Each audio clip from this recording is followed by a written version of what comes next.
Welcome to the Joy Powered Workspace podcast, where we talk about embracing humanity in the workspace. I'm Susan White, a national HR consultant. With me is Jody Curtis, owner of Purple Ink, an HR consulting firm, and author of Joy Powered and the Joy Powered Family. So Jody, today we're going to talk about job interviews. We're hoping this topic will be of value to any of our listeners who actually lead the talent acquisition efforts in their firms, or maybe some of you who are thinking about interviewing for a potential new job. Yeah, one thing I always think is fascinating from the candidate's perspective, that they feel like it's all about them, right? That they're kind of being put on the stage or under the light bulb. But I like your thought about thinking of it from the interviewer's perspective too, that it's an opportunity for them to highlight the organization benefits or offerings, or as a sales tool for them on their company as well. So I do think it's really important to think about it from both perspectives, right? I think that's very fair. And I think that really making sure your interview is a two-way dialogue is one of the best ways to differentiate, a great interview from a okay interview. Right.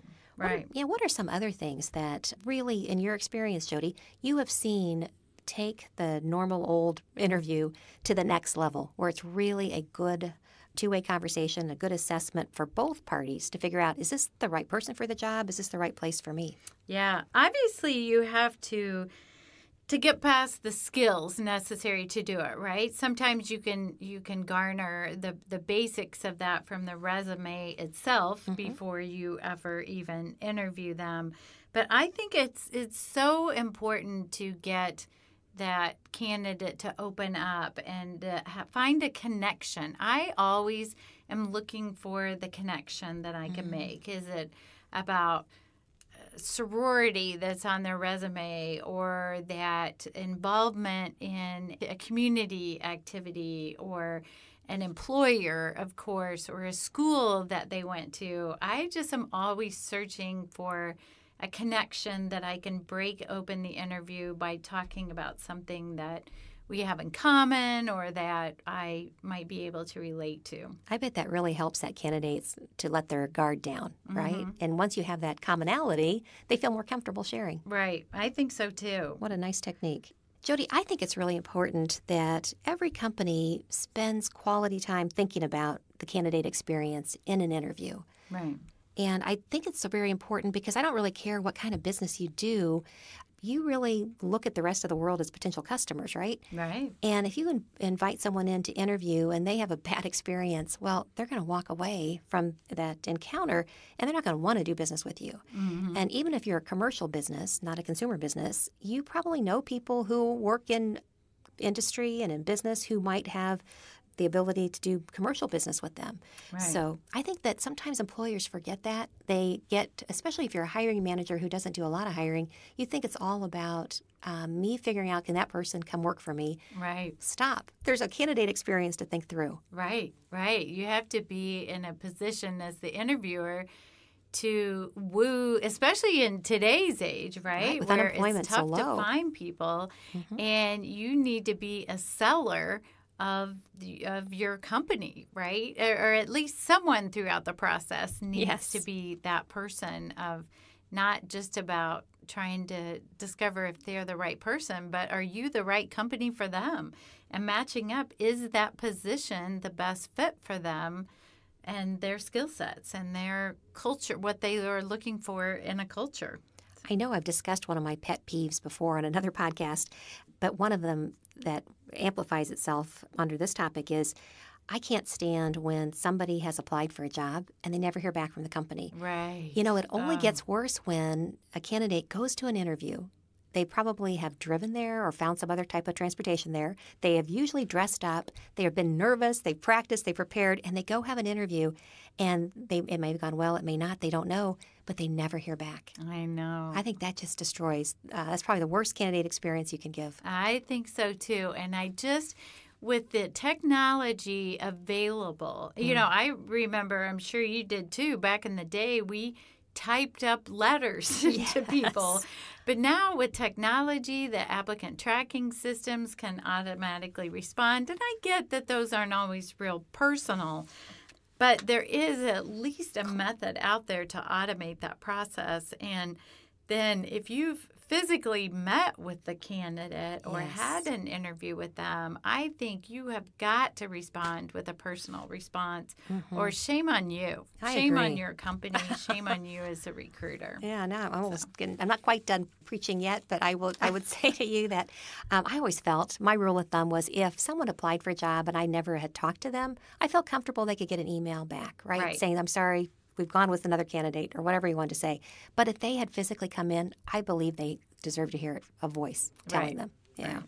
Right. Gosh. Well, hey, let's get into, first, I guess that's our interviewing etiquette, but let's get into really the mechanics of interviews and some ways to look at it that perhaps whatever your particular approach is now, maybe there's some things you might want to do to strengthen the structure. So there's different types of interviewing formats, of course. There's this unstructured interview, and then there's a structured interview. The unstructured one, Jody, I think probably it's easy to understand the definition of that. It's where people will come in and you just take it shoot from the hip and figure out what kind of questions you want to ask based on what you're seeing in front of you. Do you know many people who do unstructured interviewing? Well, as you probably won't be surprised, my style is very informal, and I like to do an unstructured interview, especially if a couple people are meeting with them. I like for someone else to do it. I think it's important to have a structured interview. Ideally, for me personally, I'd rather someone else do the structured interview. I get the results, and then I'm able to do an unstructured one, just because I like to be informal and I like to have conversations. But I think it's really important to have structure as well. So if I am the only one interviewing them or have been, then I will add structure to it, because I think you need to have some comparison questions to ask different candidates. And I think you need to find out, as we'll talk as you go forward, about the more structured interview and what kinds of questions you might ask. I think that's important, too, to have some comparison and make them think a little bit deeper. Yes. I do think there's such positives around unstructured. The whole thing about getting the candidate to let their guard down and building rapport and making it conversational. Sometimes you can elicit information that you had not even thought to put in a prepared question. Right. So I find that to be really a positive. As a matter of fact, a lot of times I want to tell people, you are sharing way too much information. I think sometimes I can make them feel too comfortable. Yes. Oh, that's a gift. They tell me things I don't want to know about them. Oh, that's funny. I would trust in an unstructured interview. Sometimes if it's a manager who's not very well trained or maybe not as schooled in what is okay to say and not to say, I've seen unstructured interviews sometimes really go awry. Oh, yeah. Yeah. Oh, yeah. And in my opinion, probably 90, well, I don't know, I'm making up this percentage, but I would say at least 75% of interviewers are not comfortable in the process, and they're not given a guide or a method to do it. And yes, that's when they start asking inappropriate questions or not asking enough questions or not talking directly about the position itself. Right. And I've seen it where they've come out of interviewing maybe 3 or 4 people, and I sit down with them to say, okay, so what do you think about the candidates? And they'll say, well, I talked to so-and-so about their education. Then I talked to so-and-so about their experience as such and such. And anyway, we end up with, they had 4 unique conversations, and we can't compare anything about the 4 people because the conversations went all different directions. Right. So I think there's a risk. So I agree. I think that my personal bias is that you should have a structured interview. You should prepare for it in advance if you're the interviewer. It doesn't have to be a regimented interview in my mind, but it should be have some structure and certainly allow for, some, a little bit of freedom and a little bit of just a good conversational feeling. Right. There's a variety of different types of structured interviews. And I think the one that we hear the most about are structured interviews that are based on behavioral interviewing questions. So I'd like to spend some time talking about those. We could also spend some time talking about situational interviewing questions that are used in one form of structured interview. And then I'd love to talk a little bit about a new one that I'm hearing more about, which is CIDS, C-I-D-S, the chronological in-depth structured job interview. I'm not sure I'm a fan, but I'd love to talk it through with you, Jody. Yeah, I'm not familiar with that one, so I'm anxious to hear more about it. Okay. Well, let's start with behavioral interviewing questions in a structured interview. And for any of those of you who are interviewers, and probably if you are active in SHRM, you're probably very familiar with these. They are questions that you ask to an individual where you're asking them to pull a past experience of something that you're going to need them to do in the role that you're evaluating them for. So the questions are usually structured in the way, give me a specific example of a time when you had to, and then you fill in the blank. So if it's like work on a project team, or because the new role you'll be on a project team, you might insert that there. You might say, give me a specific example of a time where you worked on a project team and something went wrong. Share with us specifically what that situation was, what did you do, and what was the outcome. So the interviewee then needs to pull something from their past that's authentic and share how they went about resolving or solving for it. And that gives the interviewer the opportunity, first of all, did the person really have that kind of experience? You can hear for the authenticity, but also their thought process. How do they approach problems? Can they bring those skills to the job that you need them to do? Mm-hmm. And I think the thought on the behavioral interview is how they did it before is most likely how they'll do it again. That's right. They say past performance is the best predictor, right, of future performance. Right.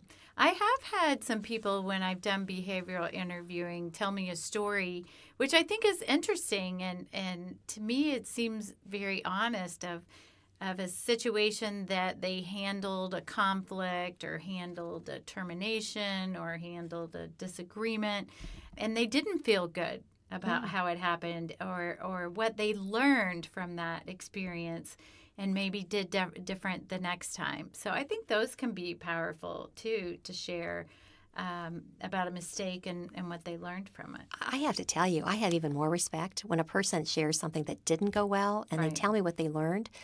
Because as an interviewer, I figure, hey, they've already learned that lesson. They don't have to come here and we're going to have to train them on how to pick themselves up when something goes wrong. So honestly, that kind of an answer I think is very powerful. Right. I think a mistake that I've seen with people in behavioral interviews that and you mentioned the proper way to do this is to ask them a question about something they've done that will be important in the particular role they're interviewing for. I've seen organizations where they have a standard list of behavioral interview questions that they just want to, they're just asking to everyone that is not necessarily relevant to the job itself. So that I think that's a wonderful point, that you really do want to start, even before you prepare your interviewing questions, figuring out what are the competencies that we need this individual to be able to perform in the role that we need them to do, that we're asking them to consider doing. And once you have those competencies, you can develop behavioral interviewing questions around those particular competencies. And if you think, gosh, that sounds like a lot of work, there's so many resources out there. Oh, yeah. Oh, my gosh. I don't know if you've ever seen the State of Kansas Department of Administration website. Anybody listening, just Google State of Kansas Administration Behavioral Interviewing. They have created this website that's open to everyone and actually anybody who can get on the internet. And you put in the competencies for a job. And I think they call them, they don't use the word competency, but they use them, some term very similar to competencies. You check mark those, and then you hit go or something, a button, and then it gives you behavioral interviewing questions tied to those competencies. Wow. For free. My favorite price. Fantastic. Yeah, I'd recommend that. Fantastic. But you're right. There's nothing worse than asking a behavioral interviewing question for a competency that they don't need to do in that particular role. All right, well, what I find sometimes when I ask someone a behavioral interviewing question, and I'll say, give me a specific example of a time when blah, blah, blah, blah, what did you specifically do? What was the outcome? And then they respond with, well, in those kinds of situations, here's what I usually do. Exactly. They come back with a situational response or a theoretical response. Right. And you as the interviewer need to stop that and say, hey, Right. thank you, but tell me, I need a real situation where you've done it. Right. Right. I would say at least 50% of the time, candidates come back with that generic response or a here's what I would do or Yes. yeah. And when that response comes, I wonder if they've ever really done it Right. because they couldn't come up with, I don't know. It's just, it causes me to pause and I Right. try to redirect, Right. which really leads us to situational interviewing questions. Sometimes in a structured interview, it is appropriate to ask a situational interview question as opposed to a behavioral one. And asking, if you were to walk into the office on Monday and you would realize that someone had been at your desk and maybe things are moved, what might you do? Mm-hmm. And you're asking them a question, a theoretical question or a situational question, because you're looking to see how they attack problems. Now, that might make sense if the person maybe has never done the type of work that you are asking them to do now, so maybe they haven't experienced something. But there's probably other times where situational interviewing questions do make sense. Yeah. I'm not as comfortable with them because I think many times we can all sort of make up an answer that sounds good, right? But the concept is important in certain situations. I think it's important to be very specific about what you're looking for. For example, if you said, what would you do if you had a conflict with your boss? Right? I think those can be easy to think, well, I would be very professional and I would communicate with them articulately, and which might really not be what you would do. So I think the more specific those questions can be, the more effective their responses could be to help you determine if you feel they would handle it appropriately. Very fair, very fair. So the third type of structured interview that I'm hearing more about, as I mentioned, is SIDS, the chronological, in-depth, structured job interview. And I'll tell you, I did a little research on this and found that Brad Smart of topgrading.com is actually the person behind the creation of this structured interview process. The fact is, it's really in-depth, so they're not kidding about that. It can take up to 6 months of walking through every job and background checking with every past employer. So when you go to a SIDS interview, you do need to be prepared. It's probably going to be a longer than a normal interview. They are going to take time and want to walk through every job you've had. They're going to ask you deep questions about each one of them, who you worked for, what the relationship was. And then part of this process is they do go back and talk to every prior employer and based on the conversation that you had. And the reason it takes so long is that they need to go back and find all these past employers who may not still be working at the firms that they were working at. They focus on 50 different competencies, and they tailor for the particular role that they believe that they can find in that universe of 50 competencies, the ones that would fit that or match that particular role. So as I was doing the research, I did read a comment from someone who had said, I just had a SIDS interview, and I think I've lost the will to live. Oh, my goodness. Yeah, I don't think it's a good candidate experience necessarily. Right. Well, and certainly if we go back to the comment about in today's economy, you have to move quick to get the right people. And so a 6-month process, you would definitely need to be in a situation where you are the employer of choice and that people, it's a process they're willing to go through because they want to work for your company. Yes, I have coached hiring managers that if you want to hire the best, you've got to move quickly or else you're going to be hiring the rest. Right. Yeah, true. Love it. Well, good. Well, let's talk about interviewing process. There's different types of ways, or there's kind of a process that you move through usually when you are considering a candidate. And the quicker you can make this, the better, as we've said, but you also want to do it right. So pre-screening interviews, let's talk for a moment about those, the ones that are popular today. Yeah, well, I know one that of course, we do a lot of phone screens and just even resume screens before then, but short, quick phone screens. We're likely going to be implementing technology where people record themselves answering or record themselves with a technology where we send them a link and ask them several questions, and they record their response and send it back to us. I'm familiar with HireVue, and I know that they do that, HireVue. What company are you looking at? Sparks, excellent. Is another one, Spark Technology. And I think there's several others Yes. out there too. The one benefit I really like about it is not only just to, basically you could have people record them as of a certain time and date, and then you could sit and watch them and, go through them pretty quickly.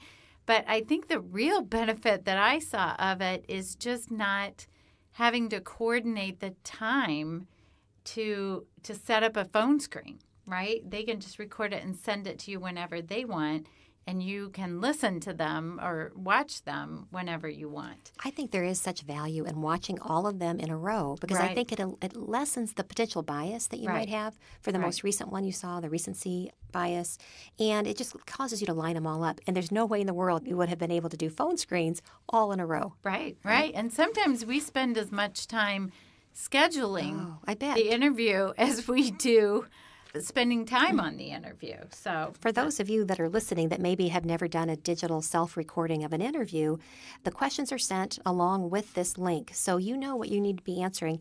And there's usually a time clock. You have to have it back in 3 business days or 5 business days. Jody, have you come up with the length of time you're thinking people will have? We don't know yet. Okay, fair enough. Well, the good news is, and you get to practice over and over until you feel good enough to hit the send back button, as long as you do it within the time frame. So I do think that's very positive. Well, there's also Canvas that's headquartered here in Indianapolis that has started actually selling their product, which is doing text screening interviews. So tell me how that works. I'll tell you my understanding of how that works. If anybody from Canvas is listening, feel free to set me straight. Call in. That's right. I'll give you the phone number before this podcast is over. What they're doing is, if you apply for a job, you may get a text message from the company. I know Roche Diagnostics here in Indianapolis is using it, and I think I just read that Community Hospital System's using it here, and I'm sure there's others across the U.S. That candidate will get a text asking some pre-screening questions, and then they respond. And I think there's some artificial intelligence behind it that will be asking questions relevant to the competencies needed in the job. Nice. And from there, the recruiter can decide, do we bring the individual in? So technology is certainly making strides in this area. And companies that are adopting things that are going to help them do this and speed up the interviewing process, I think, are going to be the winners. Right. So let's say you've decided you want to bring someone in for an interview. You want to think about, we've already talked about, probably preparing a structure for that interview that are based on the competencies that you need them to do, additionally with some maybe personal connecting questions and things that you'll be asking. But you want to think about, do you want to interview each candidate one-on-one? So every hiring manager, maybe some other decision makers or key stakeholders will get a chance to interview that individual. Or do you want to bring everybody into the room as a panel and interview the candidate? Jody, do you have a bias one way or the other?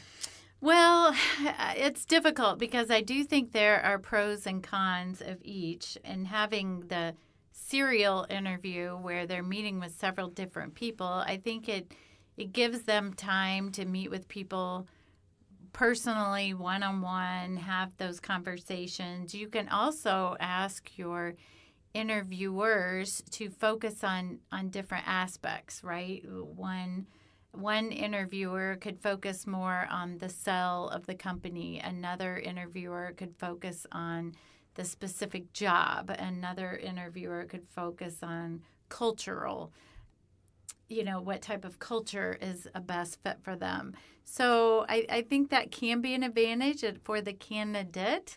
It can be a long day, right? It can be repeating inevitably, even if you have people ask different questions, inevitably they can repeat themselves all day long with some of the same stories. And, again, people are busy, right? And there's lots of opportunities out there. And if you're not quick and efficient to move people through the process, you could lose. Mm-hmm.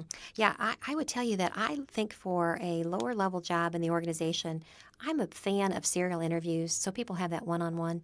But if a role is one in which it's either more senior or you need the person who takes that job to be able to speak in front of a number of people, Right. I'd love a panel because I love everyone hearing everything at the same time. Right. And it gives them a chance to then calibrate afterwards, who heard what was your Right. reaction to it. So you just have to, I think, depend on the particular circumstance. Right. It is interesting, I think, to have a panel interview where everyone hears the same thing at the same time, and yet the panelists still take away very different perspectives So sometimes true.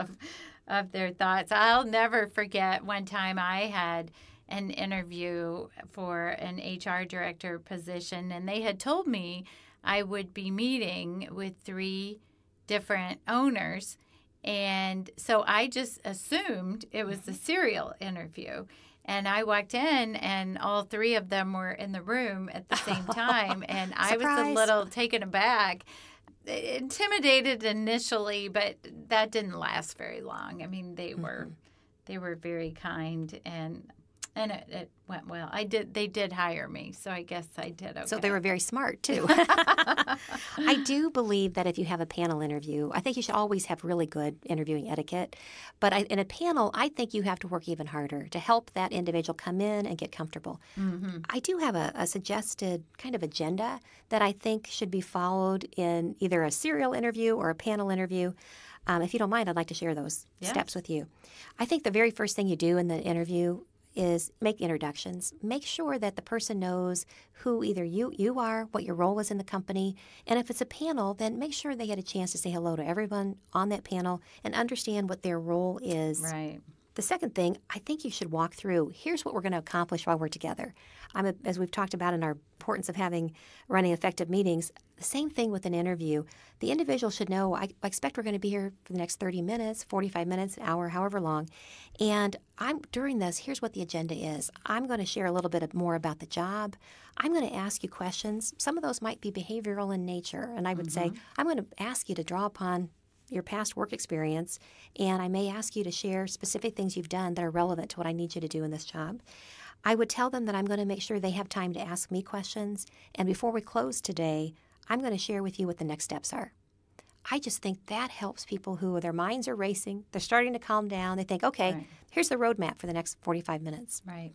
Well, and I think ideally they would have done that beforehand as well, and then even reiterated that when you get there. What should you expect in the interview before you even arrive? What's the appropriate dress for the interview? Or certainly the candidate should be asking those questions too, if not provided. I think that is really very classy. If the company lets a person know without them having to ask, here's what's going to happen. Here's where you need to park. Oh my gosh, I can't tell you how many people go interview for a job and they're so stressed about where they're going to be able to leave their car before they go in there. Right. Make it easier on the person. And I love the fact, go ahead and share the agenda for the interview. What a nice step. Right. Okay, well, Jody, in preparation for today's call, we put a call out to our listeners to see what types of questions they're asking when they're interviewing people. And so we got a list of a few of people's favorite interviewing questions. Yeah, I love this. Will you start us off with the first one? So Catherine in Michigan asks, what aspect from your career have you enjoyed the most and least so far? I like this question because it's a little more lighthearted, but can also yield some great information about whether someone might be a fit for a certain position and shows the applicant that you care about their likes or dislikes. I like that one too. I do too. Sean in Indiana asks, my go-to question when interviewing potential staff is to have them explain to me what makes them and my company a good match. And then that encourages them to share their skills and how those skills might fit my company. Then what she usually follows up with is, why this company? Mm-hmm. Okay, fair enough. I understand what your skills are and how you like to use them, but why do you want to use them here? And that helps her understand if they really understand what I do. Yeah. Did they do any preparation work? Yeah, I think that's really important. I like that one as well. I think sometimes the candidate is just thinking, I want to get a job, right? I need a job, and this job looks good, but they are not preparing for information about the company. And I'm very disappointed when that happens. I say to people who are looking for a job, at the very least, before you go to a job, go to the website, the company website, and read it. If there's the mission, vision, values, memorize it, at least know it so that you can talk about it. But there's a lot of other places that you can go. If it's a consumer-facing business, go into that operation and let them know during the interview that you went into their store or you went into their bank or you went into wherever, or if you use their product, whatever you could do, because employers want to hire people who are going to be part of their brand, right? So I think that's an excellent point. I'll never forget one time I worked in a company that just had one office in Indianapolis.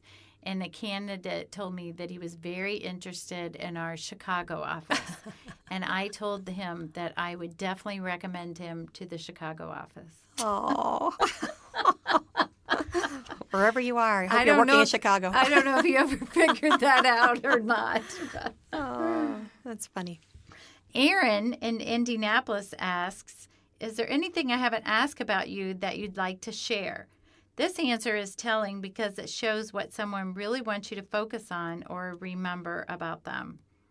I often ask this question, but I usually say, what is it that I haven't been smart enough to ask you that I need to know? That's nice. So, yeah. And people usually laugh first, and then I usually get something. Yeah. I think it's interesting, too. I've talked to many candidates before who I've said, what did you tell them about this? Or did you get to share this? Or something that I thought was very important about the candidate. And the candidate will say, they never asked me.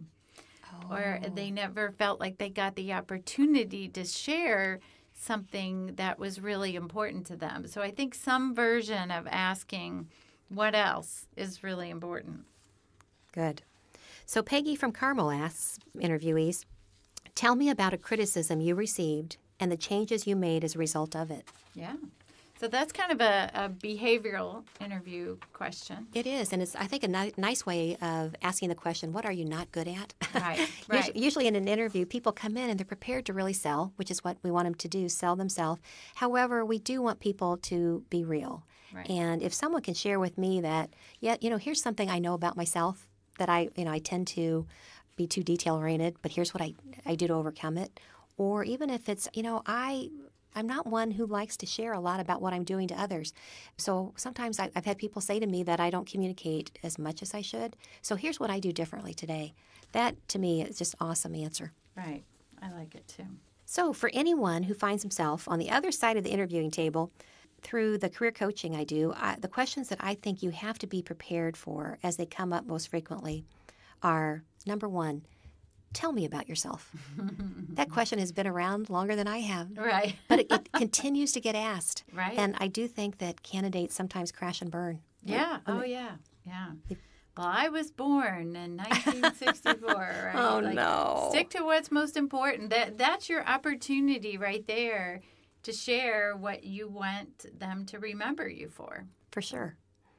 The second one, of course, one of our callers already mentioned this, but I think this is asked a lot, why this job? Mm-hmm. Right. And then your question. What do you want to know about us? Right. Which I think, again, shows that they've done some homework and are prepared, but have more, what other questions do they have? Mm-hmm. Of course, what are your weaknesses? Mm-hmm. And that's asked a variety of ways that we've talked about. Yeah. What are your salary expectations? And you're going to want to listen to our podcast on salary negotiations before you answer that. Right. And then finally, all the technical and behavioral questions relevant to that role. So if you're getting ready to interview for a job, make sure you look at the job posting and all of the requirements they're asking for and the responsibilities. And think about, how have I done things in the past similar to this? So you're ready to answer those questions. Right. All right, so let's spend a couple of minutes on questions or topics that interviewers definitely want to avoid saying so that they stay legally compliant. Well, anything that touches on race, gender, national origin, color, religion, age, pregnancy, disability, veteran status, genetic information, or sexual orientation. And those can seem really obvious, but those are the ones that get you in trouble when you're in an unstructured interview and you start asking things about kids and spouses. It feels very harmless at the time. Maybe the person Right. makes a note or just says something offhanded about one of their children, or they say something offhanded, and then you don't want to jump into the conversation. You just want to keep moving on. Right. And it does take, I think, some guidance in that area. So if you're an HR person guiding managers, I think it's smart to, at least annually, have some type of interviewing refresher just to remind folks. Right. Right. And certainly sometimes there's state and local protections where you live as well, too. I know one law that is catching on rapidly amongst states when we mentioned about salary expectations is the question that many states now have disallowed is to ask what they made previously. What is their current salary or what was their last salary? So be very careful about that one. Yes. The times I've seen people run afoul of some of these stay away areas is when they are trying to be friendly and they might be walking the person into the office and say, "So where are you from?" And you find out they're from, their national origin is not the same as yours. Or they say, "I see you graduated from Bishop Chatard High School. What class were you in?" Yeah. Oh my gosh. You're asking the person technically what their age is. Right. Yeah. Right. Or again, going on about their children, or someone comes in with the cast and you ask what happened to you. That I know I've said that one. Oh dear. And you find out that they have a disease or disorder or something, then Right. all of a sudden now you're on notice that they have a physical disability. Right. Yeah. So, hey, we've talked today about our opinions and some of our experiences. If you want additional information on how to be a better interviewer or even how to prepare yourself for interviewing better, SHRM offers a behavioral interviewing class, and they have a brand new one coming out hopefully before the end of 2018 called Reinventing Candidate Interviews, How to Identify High Potential Talent. So encourage you to keep yourself educated on this front. Right. And you might just get Susan or I as your instructor. The Joy Powered Workspace podcast is sponsored by the InkPad. Looking for a unique and memorable space to host your next offsite meeting, training, or event? The InkPad, located in Carmel, Indiana's City Center, offers a creative and inspiring environment for groups of up to 30 people with a flexible setup that can be configured to fit your group size and event style. Go to booktheinkpad.com to learn more and mention our podcast to get $50 off your first booking. We had a question from Dave in southern Indiana who asked for advice regarding his administrative assistant who is technically competent but has a personality that is not well liked. When the administrative assistant comes each day, she brings negative energy with her. That was a polite way to describe that, Dave. Dave has coached her on the value of being more friendly and approachable, but the administrative assistant says, "This is who I am. I'm not here to make friends. I just want to do my job well and go home at night." Dave gets kidded from time to time by his peers and other direct reports about why he keeps the administrative assistant. He asks us if he can get rid of her because of her personality, and if not, for ideas on how to change her ways. Interesting question, Dave. What do you think, Susan?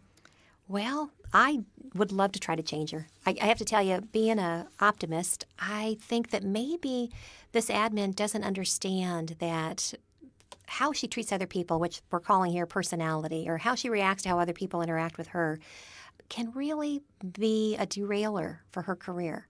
She may be very content at the job she's doing today and likes to do it efficiently and go home at night, but I would want to spend time with her talking about her opportunity to advance really can be harmed if she has this reputation of being somebody who brings in negative energy. And I'd try to explain that negative energy and with examples of things I observe, because that can be kind of, I'm sure the first question is going to be, negative energy, what do you mean by that? Right. Well, I would try to give her my observations. So that would be my approach. I would try, if she's good at what she does, my goal would be not to have to let her go, Dave, but I would try to see if I could coach her up. Jody, do you have any insights? Well, I agree, too. And I think it's also important, Dave, for you to understand that maybe she's effective for you in what you're asking her to accomplish.